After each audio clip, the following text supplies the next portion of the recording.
You're listening to the Options Insider Radio Network, the home of the Options Podcast. For more quality options programs, visit theoptionsinsider.com or search for Options Insider Radio Network in your podcast provider of choice. Listeners can also access all of our programming through our mobile app available in the iTunes and Google Play stores. Select programs are also available via live stream at mixlr.com/options-insider. That's mixlr.com/options-insider. Don't forget to follow along with your favorite programs and submit your own questions for the hosts at twitter.com/options, stocktwits.com/options, facebook.com/theoptionsinsider, or via questions at theoptionsinsider.com.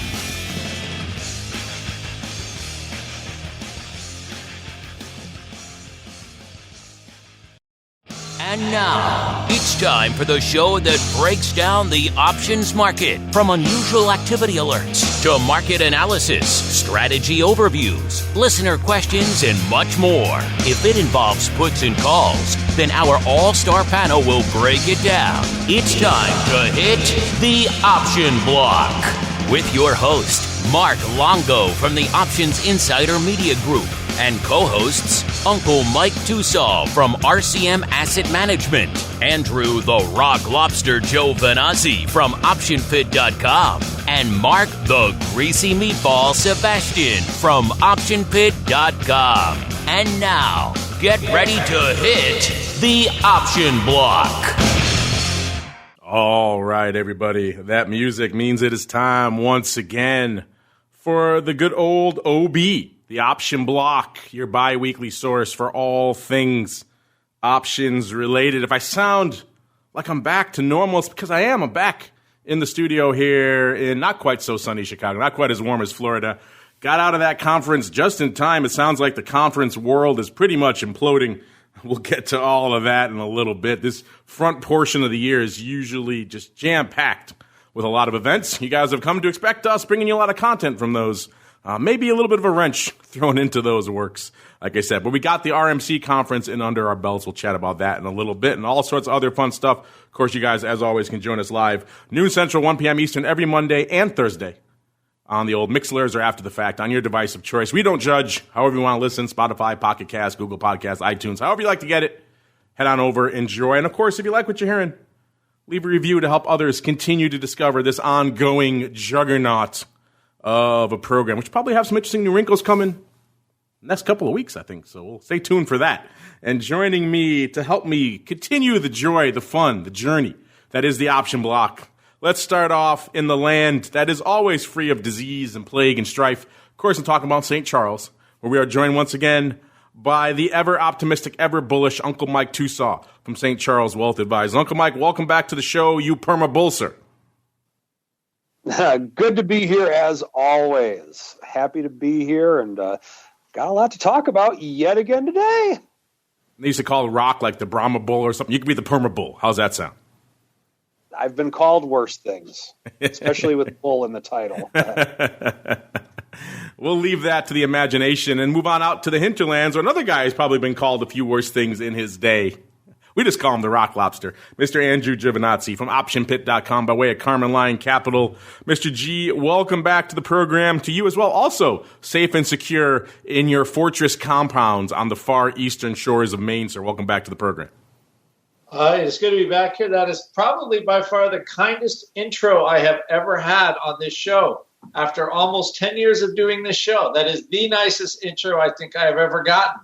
Well, you know, I'm in a good mood. Hey, what can I say? I'm back. Most things are firing on all cylinders as we keep on rolling right on into the trading block. It's time to break down the latest topics, trades, and trends in the world of options. It's time for the trading block. All right, everybody. Welcome to the trading block, the portion of the show we break down what the heck is trading out there. And there's a lot of trading going on yet again. It's been a crazy, tumultuous week. You know, hot on the heels of our last show on Monday, listeners, where I was beaming in from the Risk Management Conference out there in scenic and sunny Florida. We saw the Fed come in and inject themselves into the marketplace. A surprise 50 basis point cut. Yes, 50. Everyone was expecting them to do something at the meeting later this month. Not so early, and not indeed pretty much emptying what's left in their chamber, the half a basis point. That's a lot of their bullets they just used up. So, and you know what? The market pretty much ate it up. They ate up all those bullets and said, you got any more? Oh, no? Okay, we're going to turn back to the dark side. Because it was good for what? Maybe 25? I don't think it was even 50 points in the S&P before it turned right around again and went back to the dark side. And then, of course, we saw some interesting evolutions on the domestic political front this week, which seemed to give the market a bit of a lift yesterday, as we saw coming out of Super Tuesday. We saw good old Joey B, Mr. Biden, resurging against Sanders. So now we have a clear two-dog race. We've got Sanders on the far progressive left side. We got Biden in the more moderate side. Take a guess which camp the market prefers. The market rallying off his resurgence. And now today, coming back on the heels of that big rally yesterday, we're seeing most of the markets yet again back in the oh no, oh woe is me phase, with pretty much everything off about 3%, if not more. NASDAQ actually the laggard today, shy of 3%, about 2.95%, even though it is ticking up. Give it a couple of seconds, it'll probably break 3. S&P off about 3.4%, and the Dow leading the charge to the downside off 3.5%. So S&P still over that much ballyhooed, much watched 3,000 level. Got about 22, 23 handles left to go to break that to the dark side yet again. So we'll see if we can do it yet again or if we can maintain some resistance out there. Our old friend VIX ticking up yet again, as you might imagine, up to about a 38.5. That puts it up about 5 handles from where it was this time last show. So feeling the froth, feeling the vigor out there. And our old friend VVIX at about a 116, almost 117. That puts it about unched from where it was this time last show, almost exactly. And our old friend VXX, you guys love to fade it until you don't. This is not a good week to be fading VXX because it's a little bit north of 26 right now, about 26.20. Let's see, how high did our old friend VX? This is actually the high right now. 26, about 20 is about the high. And let's see, that puts it up over 3 handles from last show, about 3 and almost a little over 4 handles actually from last show. So a lot of moving, a lot of shaking out there this week. A lot to unpack. Let's get to it. Let's go back the opposite of the way we came. Let's start with the rockingest of lobsters. Mr. Rock Lobster, sir, what is lighting up your tape in this tumultuous week? What did you think of the Fed pretty much emptying their chamber and all the other madness that has ensued this week, sir? I like it. Wow, excuse me. It's not the coronavirus, just allergies. I was actually pretty amazed that they emptied their chamber so fast. They were already pricing it a pretty good size rate cut. They're pricing it a pretty good size rate cut already, and they decided to jump the gun and do it anyway. So I was a little surprised by that. I have to be honest with you. Quite a surprise. That's all I'm going to say on that one. And as you know, and there's been a lot of stuff on Twitter like, okay, well, when they do these surprise cuts, it's always awful for the market, right? And they did that in 2002. You had 9/11, all that kind of stuff. We had the dot-com blast. Also, they did in 2008 early, right? They tried to get ahead. They also did do it in 98 because of the Russian crisis. So I tried to separate some of the types of moves. So 98 in the Russian crisis, now obviously the market was back higher in 99 a year later. And I think this is kind of a similar thing where they're just doing the surprise, trying to keep the liquidity going and people happy. And then obviously, because I think this feels like it's a more short-term thing. It could be wrong, but at least it's short-term and very unknown. And that's where we find ourselves at this point. And so as far as VIX goes, we just can't get away. Like, I think all the headline news, the algos are just eating all this stuff up. And we have, vol keeps going on. I mean, you have 3.5 points a day. 3.5% per day in SPX, at least. Like the intraday candles are huge. Sometimes are more, 4 or 5%. So you're not going to get away from a 35 VIX. We traded 40 again. And until we stop moving, the vol's going to stay this high. So things that are interesting, we talked about on the vol show last week. I don't even remember what I thought we would be back into the high 20s from where we were after last week. I don't think I'm going to be close in vol views tomorrow because this has not subsided. You know, gold is still going up. Treasuries are still going up. And until I think the numbers start to recede or something like that, I think we're kind of stuck in this until there's some sort of, the worm turn. And I'm looking at Chinese equities today, and hard to believe, but it's the only equity green on my screen besides volatility. Which I find quite surprising, actually. So anyway, actually now it all turned red. So I'm until there's like a turn of this screw somehow, where there's a sense of what this crisis is going to be and how much it affects business, which was what we all thought 3 weeks ago. I remember on the show, and I'm like, I cannot believe the market is discounting this virus. This is not right. So, and I didn't like being a Cassandra for that, but I'm not going to complain.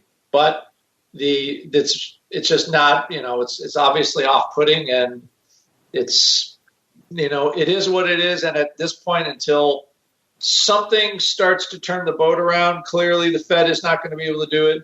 This is like, I believe this really needs like concerted government action where somehow there's news into the feed like, hey, we're getting testing kits out there. We're testing people. We're quarantining. Where people can't travel. Like stuff like that, I think actually would be more beneficial because it would at least create the appearance that we're doing something to solve the problem. So as of right now, I would say this is what we have. And it does not appear that it's going to end anytime soon. But right as I say that, at the end of the day today, we could be back up 4% from where we are right now. So just this, I think, we have a high VIX for a long time, extremely backward, and don't expect it to go away anytime soon. So, if you're an investor and you want to look at some bargains, take your time buying stock. That's what I'm doing. I bought a little last week. I started buying some Cisco. I started doing buy rights in Cisco this week. And I'm still looking to add more. I'm kind of not in a rush, and I don't need to get the bottom. And, and as long as they're good names that I think the companies will come through all this, that's what you're doing if you want to be an investor. If you're a trader, I think you've got to buy the realized vol. So anything that gives you positive gamma, we talked about on the show last week in the Vol View show. Still, it's the guys in the pit chat are doing, and that's the way you survive this market. Kind of hard, to pick bottom selling puts and stuff. I think that's very, very difficult right now. It's not a game I'm playing myself. So, except in individual stocks where I don't care if I own them or not, because some of them are down pretty substantially.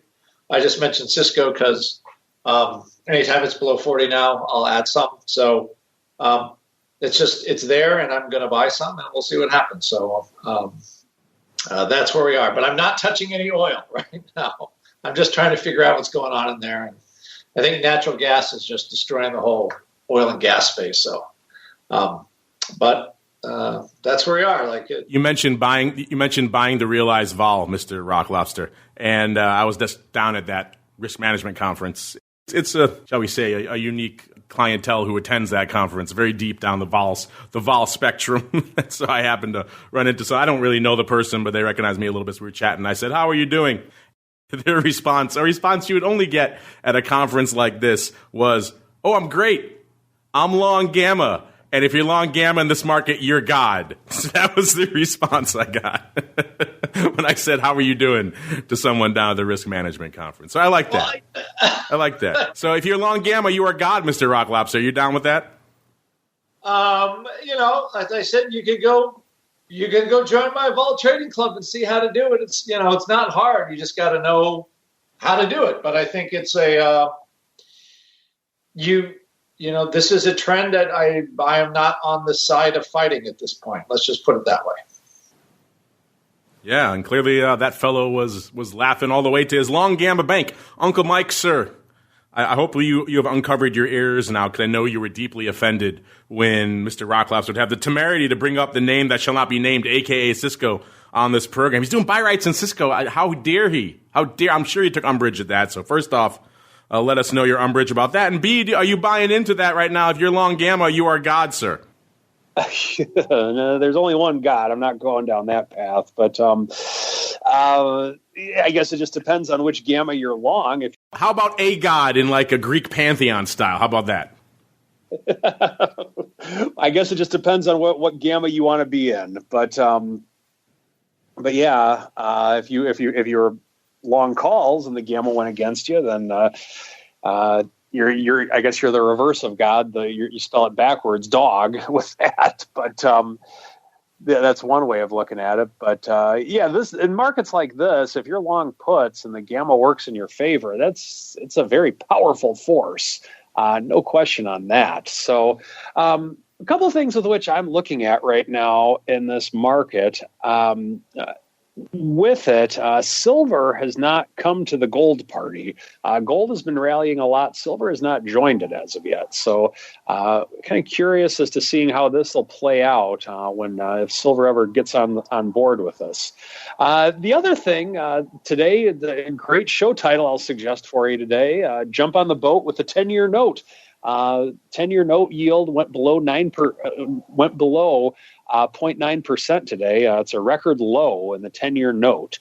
And so that definitely says that there's a huge rush to safety at this point in time of where the money's actually flowing towards. With that, it's also I'm getting calls from clients wanting to know if they should refinance their house right now. Not that I'm a mortgage broker, but definitely it's something to look into now if mortgage rates are lower. But some things I'm looking at as a market participant, for the aggressive trading with which I do, we're negative on the year. And so if the market's not strong enough to at least be positive on the year, then it's not a market I really want to be that much of a part of, quite frankly. And so to give you an idea of what I do have I'm probably 99% in cash still, but I did put on a really tiny butterfly, really far out of the money. So in case for whatever reason we go screaming back to the levels with which we were, and the World Health Organization comes out and says April Fools, and something like that happens, then that 1% of capital is going to make it a nice career for me. Not a nice year, a nice career with where I'm at. But if not, it's a very small amount, and I'm still even managing that. I'm still actually somewhat profitable on it from where I got into it yesterday with that position, or a couple days ago with that position. So that's kind of where I'm looking at right now. I actually got into half of my risk reversal again, in that with volatility doing what it does, it kind of resurrects some short puts that were dead to me a couple of months ago. So to give you an idea of it, I can't say the exact positions for compliance reasons, but the risk reversal strategy, when the market went higher this past December, I got out of my short put and just held on to the long call. The long call had a next to nothing cost basis on it because I got out of the short put for just a few pennies. So I held the long call for a while. When the markets went negative, I got out of the long call. And so I've been in cash up till actually earlier today. And so with the money that I had on the sidelines, with volatility doing what it's doing, I had, and this is for a longer term play, I was selling June. I was using this for June of this year, or June 30th, so the quarterlies. And so with vol coming up as much as it has and markets coming down like they were, I'm able to get back into a put that I got out of a long time back in mid-December at a pretty decent price, or a price similar to, or not too far off from where I got into it originally back in August. Market's still higher than it was in August, and I'm almost getting the price I got back in August for it. And it has an even further cushion on it. So when you have markets like this, you can get some opportunities on the put sale side of it if you already had money in cash to begin with. So that's where I'm at right now in the risk reversal world. I'm just doing half of it. I won't mess with the long call until markets are positive on the year, and then I'll consider it. But until then, I'm just going to hang on to the short put, which is pretty far out of the money. And we'd have to have another major shoe to drop for this one to be at risk along those lines. Now, is that possible to happen? Yes. Am I prepared for it? Yes. Will I roll down? Yes. And manage risk? Yes. But for right now, that's something that I'm kind of excited about. The fact that vol enabled me to do something that I did a while ago for technically more safety in the numbers of it. So looking at that, also just looking as everyone would expect, or most people would expect, bond prices are going up significantly right now. For some clients, I have them in my simulated index concept that I've been doing. That's kind of what I've based my whole career on, is that in lieu of market participation, you take 10 to 20% of your portfolio or your market-based portfolio, put it into my aggressive SPY strategy, and then put the other 80 to 90% into bonds of some sort. And so now people that are in that stent or that strategy or that combination are actually having a decent year this year now because of the fact that the values of the bonds that I have people in are going higher. And I've been in cash for a while on SPY, or in this stage, 99% cash. That's kind of what's happening. Now, this is very much an anomaly. It typically doesn't work this way. But definitely interesting and keeps me on my toes as a market participant when looking at such things. So that's where what's lighting up my tape at this point in time. For short-term trading, I'm with Andrew along the lines, and I'll quote Sebastian from a few months, or for like a year and a half back. For short-term trading, for me, I think this is a market for crazy people, if you're a bull like me. If you're trying to do stuff with volatility like Andrew's talking about, that's fine. But for what I do, if you're a bullish short-term market participant in that stage of what I do, or that section of what I do, this is a market for crazy people.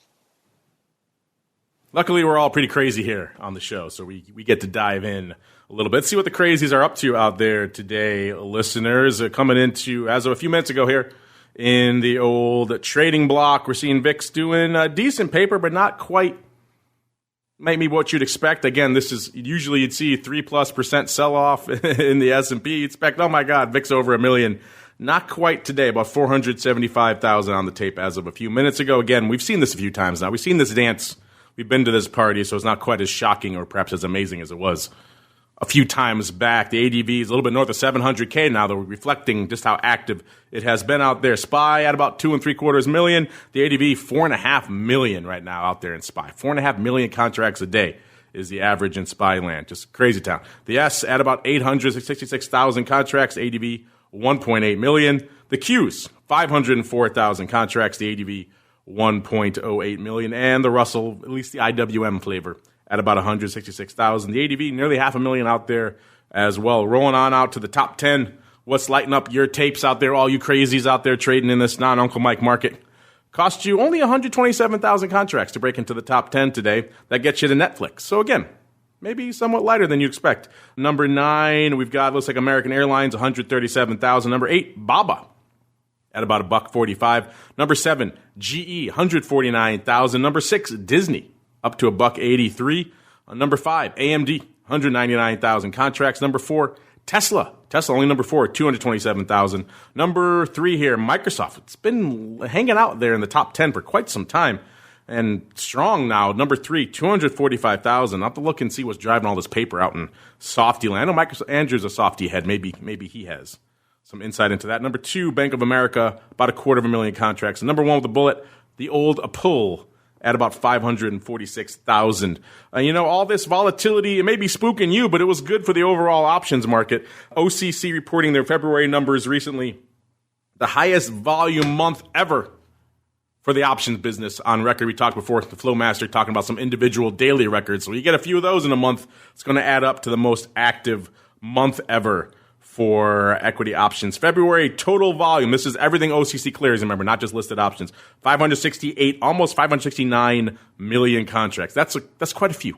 The highest month ever, up from 60.7% from a year ago, February of last year. So that's quite a bit. The previous record was 567.8 million contracts set in October of 2018, beat it by about 0.2%. So just squeaking by, but still enough for a new volume record. You remember October of 2018, listen, that's when the worm really first started turning from the upside, decided selling off quite a bit. It's not quite the Febocalypse, but it was a big sell-off there. Remember, December was actually the nadir of that year before we rallied again. So there was a little bit of an abating of the bull then, and that's what marked that big spike, that big resurgence of volume in October. Other nuggets here, the last 6 trading days of February comprised 43% of the total volume for the month. That's just on fire. With Friday, February 28th, clearing 48.9 million contracts, the highest cleared contract volume ever on record. So that whole week is just setting records pretty much every day, Monday, Tuesday, all the way up to Friday. Just a crazy record. Let's drill down into the options a little bit. Total exchange listed options, that's where we like to hang our hats, obviously, was, again, up 60% in February. It was 349 million last year. This year, almost 559 million. Equity options, drilling down a little bit farther, hitting a total of about 508 million contracts. It's up almost 61% as well. That includes cleared ETF option volume. That was about 208.7 million. That's a 75% increase. Remember, ETFs have been kind of a bit of a sore spot of late in terms of volume, flagging a bit, but now doing well. Index options also last year were kind of a bit of a sore spot. This year, at least for February, not so much. Index options, 50.7 million contracts. That's up 55.2% over last year. Worth noting, the futures also lighting it up. Remember, those futures are pretty much predominantly VIX futures. Not much else left for OCC to clear on the futures side.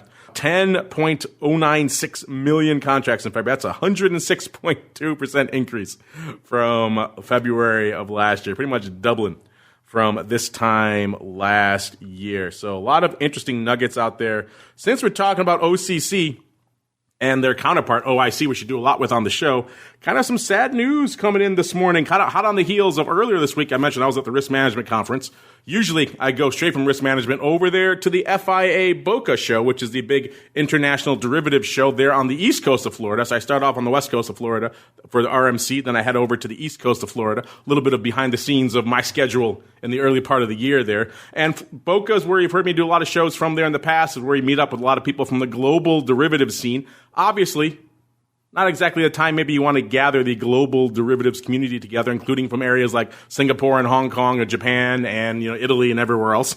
So FIA wisely deciding to put the kibosh on that earlier this week, canceling that. And we're just talking about OCC, just coming into showtime, we got the news, very sad news for us because we do a lot of content from there. The Options Industry Conference, the annual Options Industry Conference that we spend a lot of time at. We bring a lot of people to you from that conference. If you look at our studio here, listeners, it is just covered with content and panels and photos and posters from the various OIC studios you set up over the years. That conference got canceled. Well, that's the first time since I've been doing this that OIC has been canceled. Also, the first time Boca has been canceled. So that pretty much tells us what we're living through right now, what kind of times we're in right now. Kind of crazy stuff. I don't know, Mr. Rock Lobster, Uncle Mike, you guys don't really attend OIC, but it's a big show. I do a lot of stuff down there. It's kind of the annual gathering of the entire derivatives industry. I thought it might be safe because it's primarily a domestic audience, unlike the FIA show, which is primarily an international audience. So you're a little bit safer on that front. But I guess some sad news. I don't know, Uncle Mike, Mr. Rock Lobster, either of you surprised that Options Industry Conference off the docket for this year?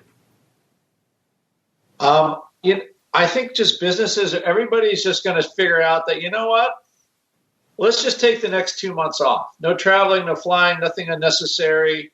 The U.S. is pretty decentralized. Oh, I just sold some call spreads. So I never thought I would sell them at that price, to be honest. I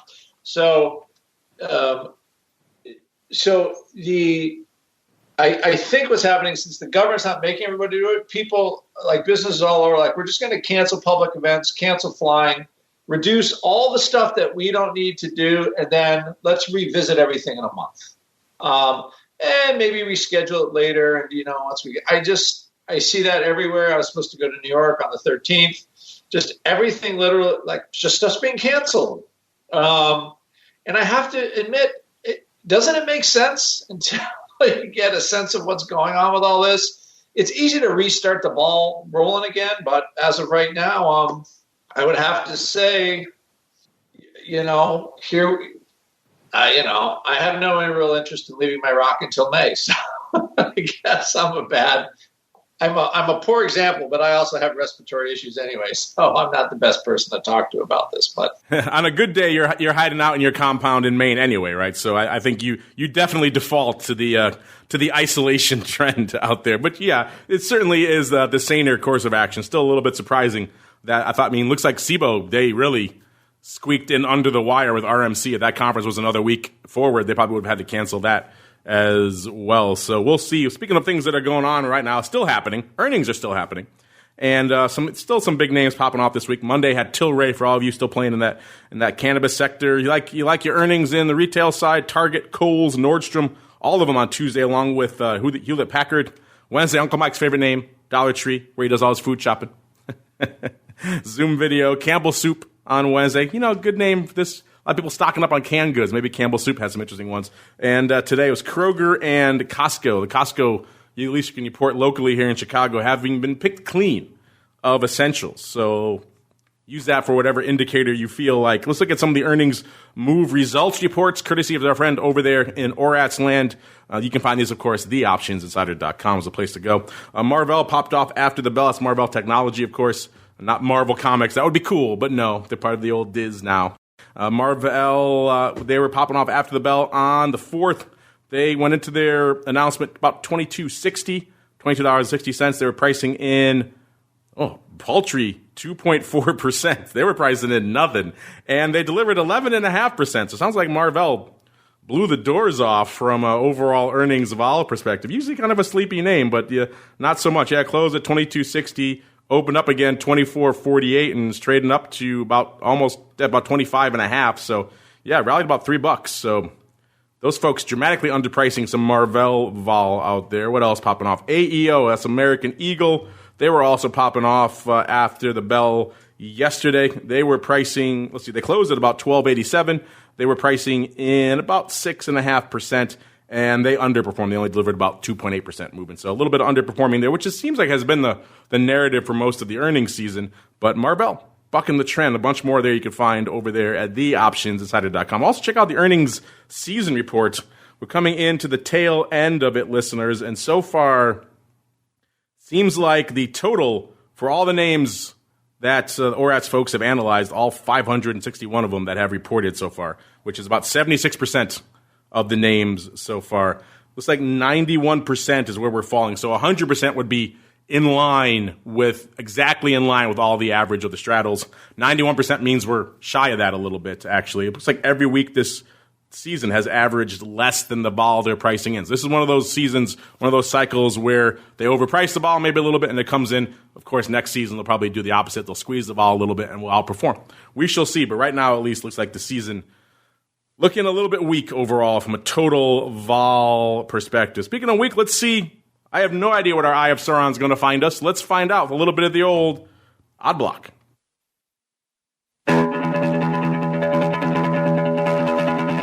It's time to break down the most interesting, unusual, and downright questionable options activity that's been identified by theoptionsinsider.com.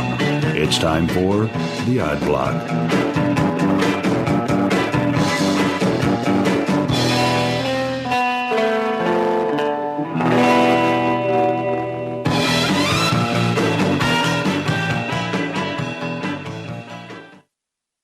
All right, everybody, welcome to the Odd Block, the portion of the show where we get weird, we get wild. Mr. Rock Lobster, I have not looked at these at all. I have no idea what our Eye of Sauron has sent us today, so we shall dive into it together. Bravely venture forth.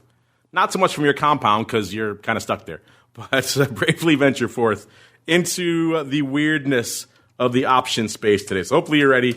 Hopefully you got your weird analysis pants on. Going to kick things off. Looks like a newcomer here to the Odd Block. Not a name I certainly follow on a regular basis. This is Redwood Trust, Inc. Once again, Mr. Rock Lobster, looks like we're going back to the REITs, because this is a REIT.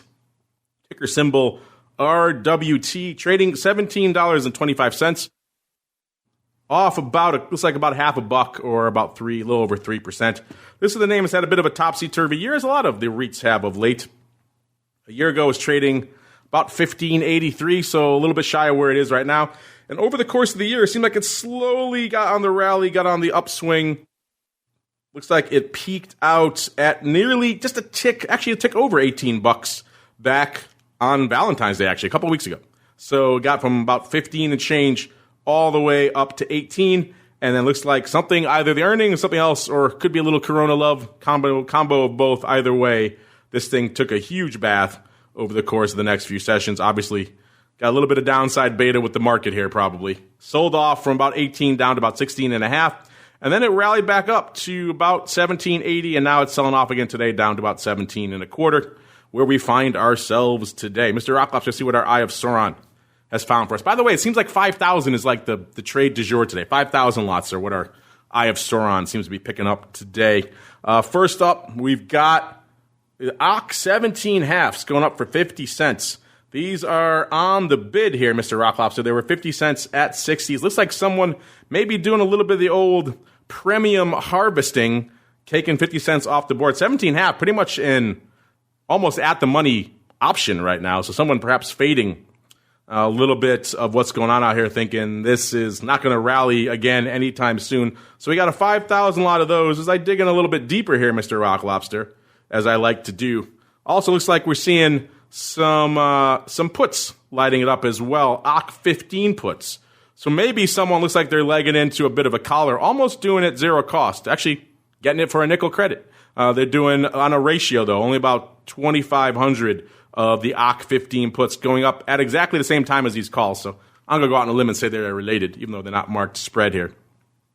So doing these for 45 cents. So looks like paper probably buying those and then selling the calls for 50 cents to finance them.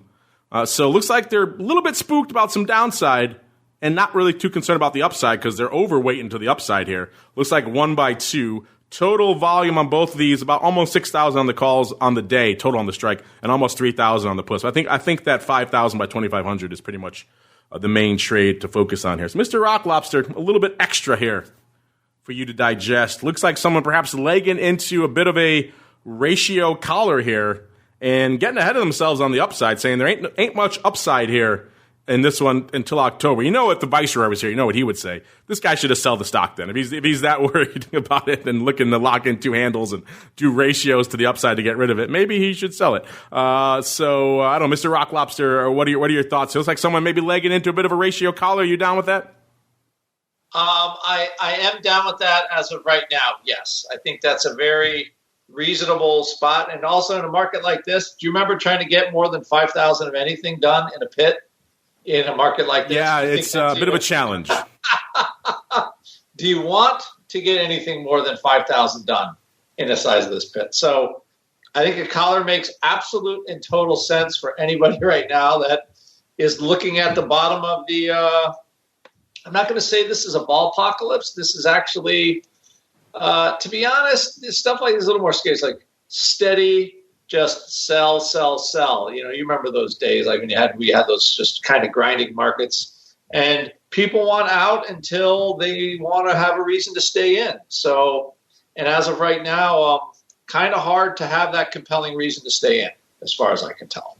And of course, I joke about selling the stock. There are institutional clients out there who can't sell for a variety of reasons, tax purposes, other things like that. So in that case, a collar might make some sense. I'm guessing they probably wish they could get that protection a little bit tighter, up to maybe closer to the 17 strike rather than 15. That's why I'm always dubious about zero-cost collars. You know, buy the protection you want first and then find a way to finance that rather than lining everything up there in pretty much the same month there, because they were both October, and then trying to find a way to make that zero cost. I think you could have got a little bit tighter protection if you got a little bit more savvy with it. But c'est la vie. He's out at the 15 strike, so I guess he's happy with that. Let's move on here, see what else we got out here in our IF. So it looks like a lot of newcomers today, Mr. Rocklobster, which is I think you might expect for a day like today, and also kind of fun. It's not just our usual usual suspects here. Let's go to, what do we got? What's the Eye of Sauron got next? APD. This is Air Products and Chemicals, Inc.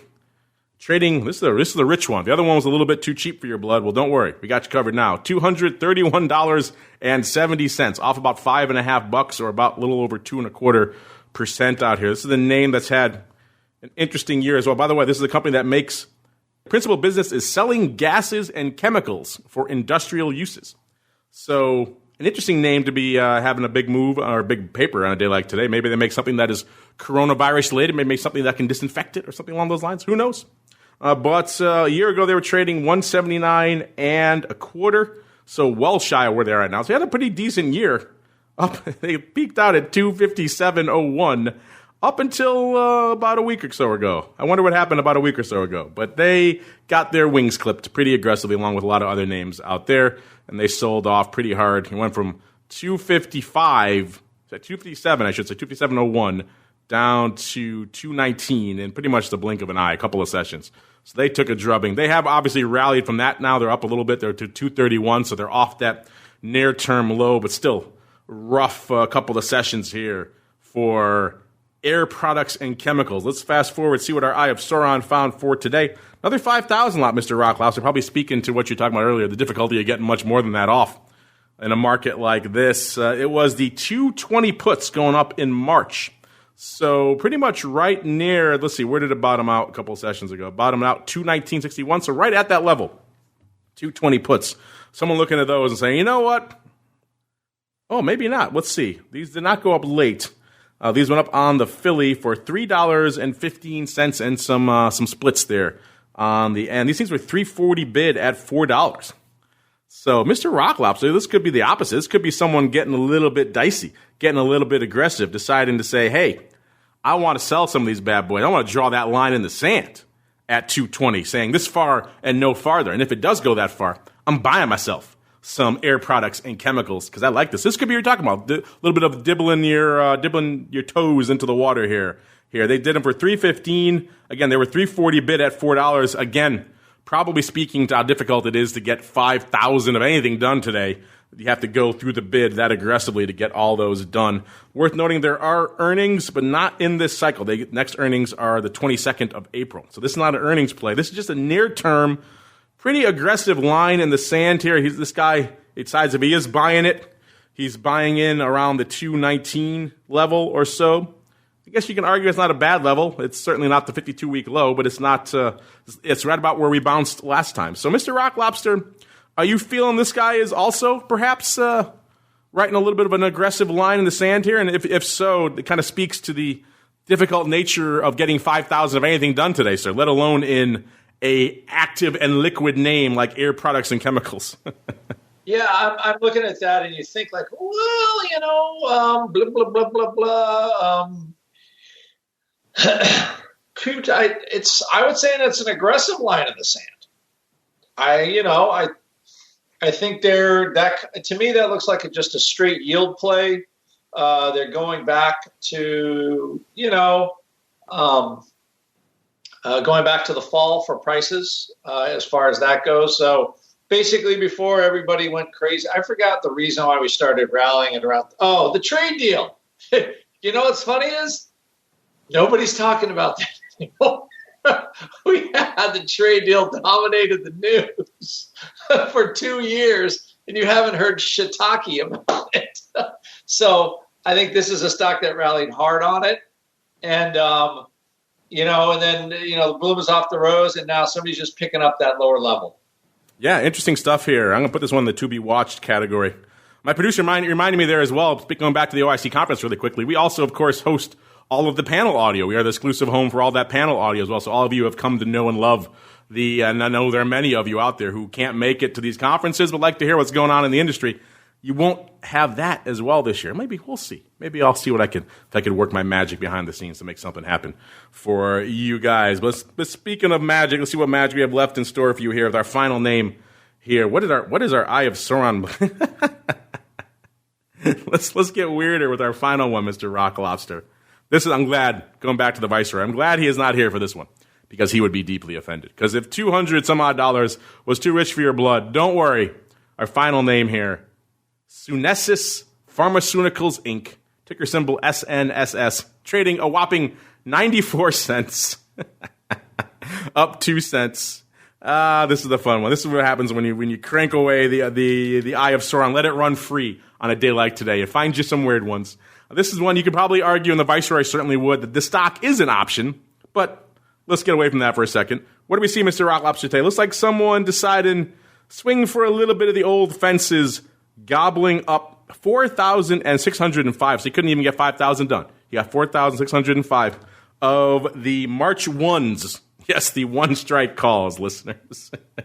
I won't even bore you with the vagaries of the stock. A year ago, it was 54 cents. Got up to about $1.70 in April, so looking pretty good. Then it sold off pretty hard. By the time December came around, it was 30 cents. Hit a low of 20 cents this year, and now we're at 94. So well off those lows. Someone looks like they think the party's going to keep going, Mr. Rock Lobster, to the tune of got to get at least to $1.20, make this bad boy look pretty good. So I'm going to put these in the to be watched category because these are just kind of silly, kind of fun. Maybe we'll get the Viceroy on and get him angry about these. But what do you think, Mr. Rock Lobster? Kind of an old school play, even though a very cheap name. Taking roughly 20% of the value of the stock to swing for the fences through March, sir. I can't believe the Viceroy hasn't just forced his way through the phone lines on this one. His ears must, wherever he is, his ears must be burning. I think, you know what, at the minimum, his hat is now askew on his head. his hat has actually fallen off, and the monocle. And he's saying, why am I suddenly all askew? It's because we're talking cheap options. I think, you know what, he would see this, and it's sort of like, you know, when they call it a yard sale, when a guy on a snowboard just flies and all the crap comes out of his jacket and is flying all over the place. That's kind of what's happening to the Viceroy right now. He doesn't know what to do with this one. Why buy the calls? I don't know. And I hope it works for them. It certainly could because, heck, it's a biotech, and anything that has biotech connected to it is the only stock that's up today. So, sure, it could work. What the heck? Go pay 20 cents for those calls that are going to expire next week, and, you know, they could ring the cash register. It might be worth watching in case they know what's going on, but it's definitely an odd one for sure. An odd one. Let's put it in the to be watched category. See how this 90-cent stock fares in the near future. I always love people paying extraordinary percentages of the stock to swing for the fences. Just for not even March seems so far away, but it's a few weeks. Fun. As we keep on rolling, let's see what fun you guys have in store for us. Probably some weirdness as we get on into the mail block.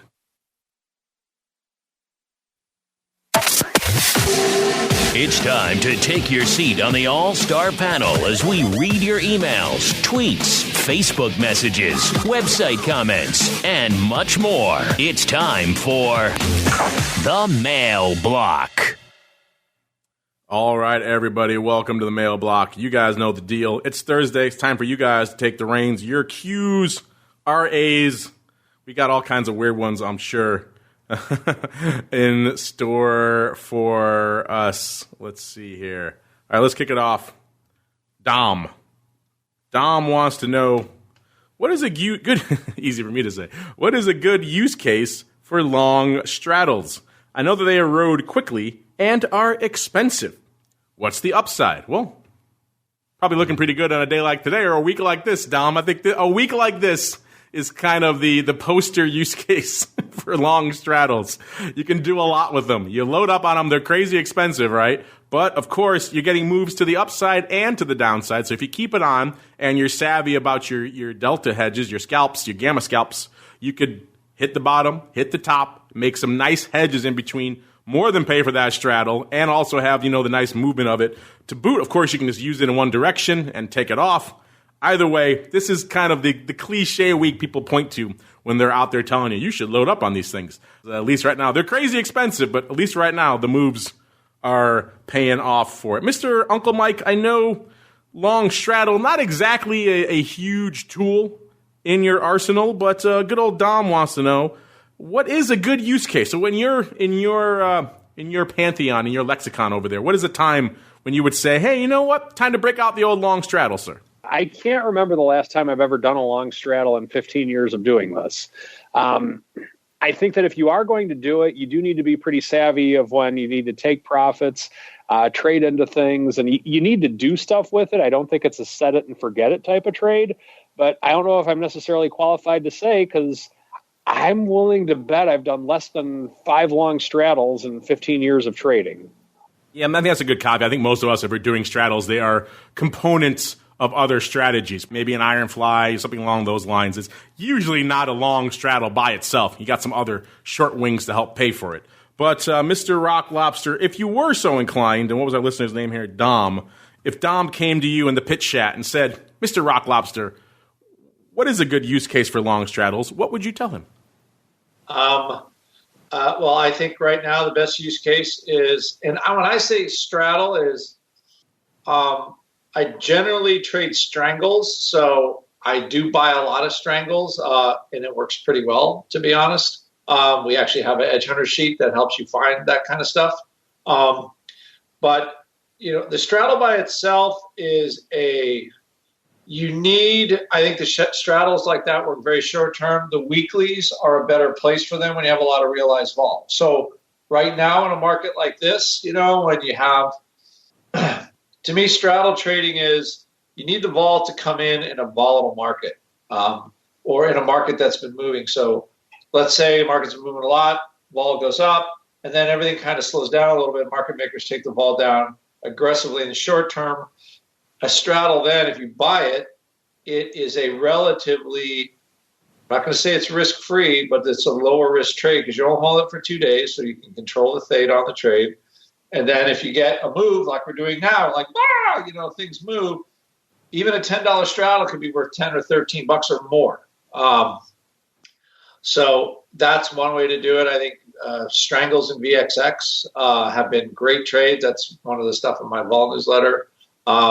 Just because VXX is decaying up almost $2 per week. So, once you understand how decay works and how volatility works, it changes your whole mind on how straddles and strangles actually work and trade. So I would say most of the time they are not a good trade. They're just going to rot away. But there are times, a lot of times actually, when the market does provide opportunity to buy them, when you're in what I would call a reduced theta scenario.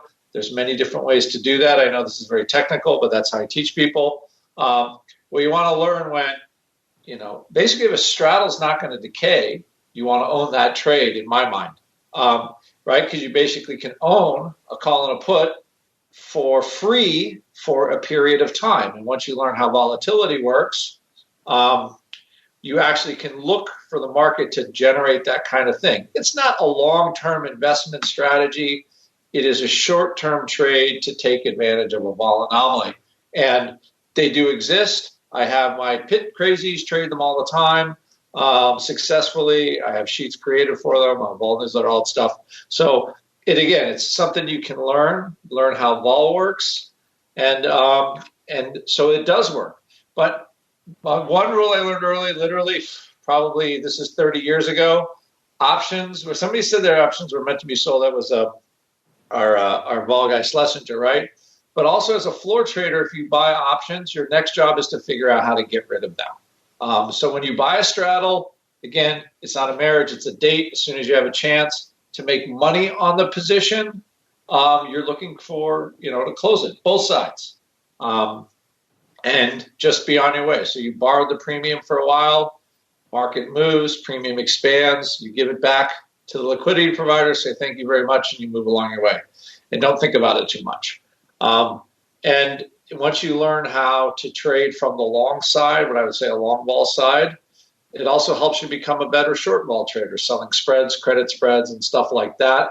And it gives you actually a little more room sometimes to sell options when you have some long options you can close. So again, that's a portfolio management thing, but there you go. That was my nutshell in trading straps. I like that. That does have the ring of Mr. Schlesinger to it. If you buy options, you got to figure out when to get rid of them. That is always the case. And you're almost rid of us. One more segment to go, listeners, as we head around the block.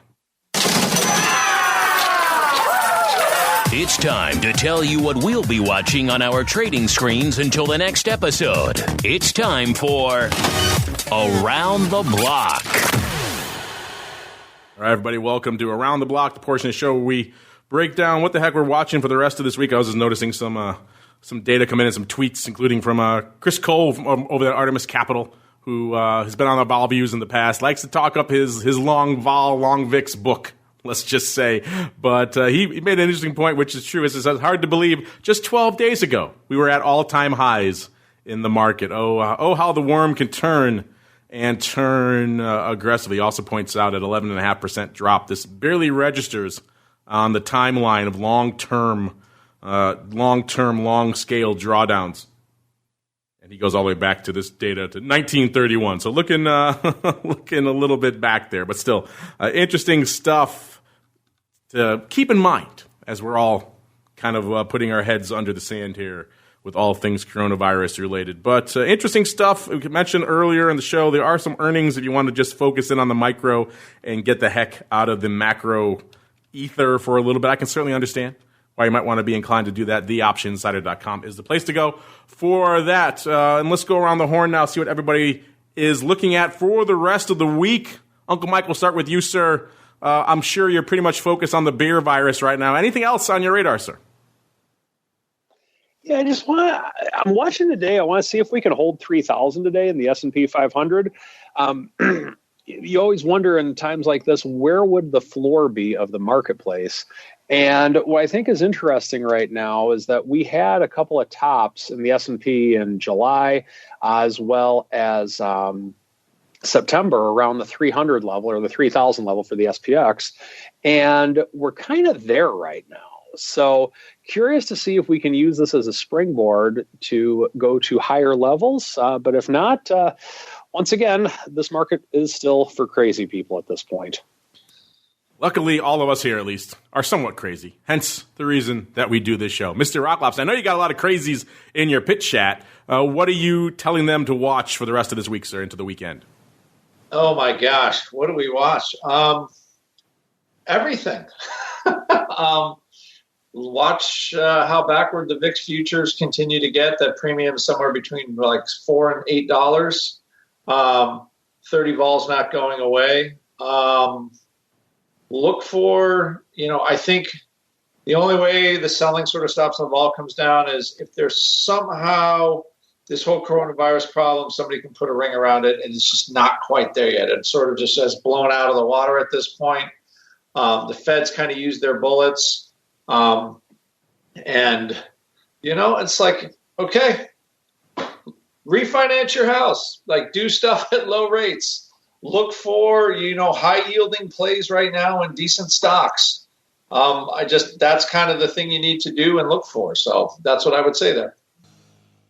There it is. That music, listeners, means we come to the end of this journey. If you're saying to yourself, I need a little more hand-holding through this market, I need to hear a little bit more derivatives audio in my ear holes, got you covered. Got a double dose coming at you. Right after this, if you're listening live, after the fact, just hit next on your device of choice, wherever you're listening to this to. Going to get a double dose of some nice OPR. Going to get some FOMO SPY long call spreads, I think, going on out there on OPR. And then right after that, hot on the heels of that, we'll be back. It'll be Sean and myself coming at you from the Risk Management Conference, talking all things small cap vol. A lot of great data coming out of there. So if you like your equity vol, stay tuned. We'll be hitting that as well as, of course, WTI and the Eurodollars blowing the doors off on the heels of the Fed and the Fed Watch and all the other good stuff there on TWIFO. So you got a double dose heading your way if you're listening live. Speaking of listening live, we got someone asking Mr. Rocklops, we were just talking about long straddles, asking where do we get the index for that? We weren't discussing it. Were you discussing an index about straddles? I don't recall that, Mr. Rock Lobster. So I think they're just mistaken. And then B, aside from that, if folks want to learn more, maybe want to join your vol trading club, where should they go? What should they do? Uh-oh, he's muted. He's overcome with joy at his own vol trading club, listeners. Well, you know what, then? If he's not there, I will plug his vol trading club for him and let you know optionpit.com is the place to go. And, of course, Uncle Mike TOSAW out there as well, stcharleswealth.com. We've come up against it, listeners. We got to run, but don't worry. If you listen to live, you get more fun stuff in your ear holes, and we'll be back in a little bit to talk TWIFO as well. So double duty, OPR and TWIFO coming your way, and then we'll see you back here tomorrow for Vol Views, 1 p.m. Central. A lot of volatility to view, so stay tuned for that. And then it all kicks off again on Monday with more of the Option Block. You're listening to the Options Insider Radio Network, the home of the Options Podcast. For more quality options programs, visit theoptionsinsider.com or search for Options Insider Radio Network in your podcast provider of choice. Listeners can also access all of our programming through our mobile app available in the iTunes and Google Play stores. Select programs are also available via live stream at mixlr.com/options-insider. That's mixlr.com/options-insider. Don't forget to follow along with your favorite programs and submit your own questions for the hosts at twitter.com/options, stocktwits.com/options, facebook.com/theoptionsinsider, or via questions@theoptionsinsider.com.